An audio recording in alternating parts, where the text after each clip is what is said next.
આજે આપણે તારીખ છે 30/7/2026 આપણે ઢેઢલ ગામની અંદર આવ્યા છીએ મગન કાકાના કૂવા ઉપર. ને કાકાને મગફળી બહુ ઉતરતી હતી, તો આપણે લગભગ આજથી 10 દિવસ પહેલાં એમને બાયોક્યુર BF અને ગ્રો કેર કરીને આપેલું હતું. તો આજે આપણે કાકાની વિઝિટમાં આવ્યા છીએ 10 દિવસથી. તો કાકાને પૂછીએ, કાકા મગફળી તમારી કેટલી ઉતરતી હતી ને કેવું રિઝલ્ટ મળ્યું. કાકા જોડેથી આપણે થોડી માહિતી લઈ અને આગળ શેર કરીશું. કાકા, આપણે તમારી મગફળી ઉતરતી હતી, તમે દુકાને દવા લેવા માટે આવ્યા, અત્યારે આપણે મગફળી ઉતરતી બંધ થઈ ને કેવું રિઝલ્ટ મળે છે, તમે ખેડૂતોને કહેશો એ વિશે?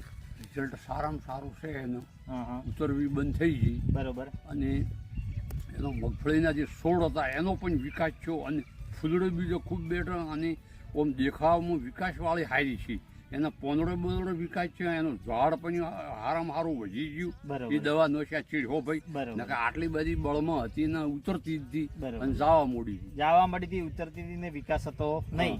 આજે આપણે જોઈ શકો છો કે જો તમે વિકાસ જોઈ શકો પણ છોડ એક પણ ઉતરતો નથી. ને બાયોક્યુર BF ને ગ્રો કેર નું સાહેબ રિઝલ્ટ ખરેખર પણ કાકા અત્યારે ખુશ છે. અને કાકા કે ખરેખર 1-2 ખેતરની અંદર બાકી છે, એમાં પણ મારે આ નાખવાનું છે, નાખવાનું બાકી છે, પણ નાખશે કાકા. કાકા, તમને 10 દિવસ કેવું ખેતર લાગે છે? મરિયાળું આ પીળી થી બધું હટી ગયું ને? જો જોઈ શકો છો આપણે, જો મગફળી એકદમ કાળી ભટ થઈ ગઈ છે, વિકાસ સારો છે ને કાકા પણ ખૂબ ખુશીમાં છે. અને મગફળી ખરેખર કાકાને કે એવી નવી ખેડૂતને મગફળી હોવી જોઈએ. આપણું રિઝલ્ટ દવાનું કેવું છે કાકા? સારામાં સારું. એમ ને તમને આનંદ છે ને? આનંદ છે એમ ને. ખૂબ સારું, ધન્યવાદ. અત્યારે કાકાને પણ ખૂબ આનંદ છે ને મગફળી પણ આપણે જોઈ શકો છો 1 નંબર છે. ધન્યવાદ.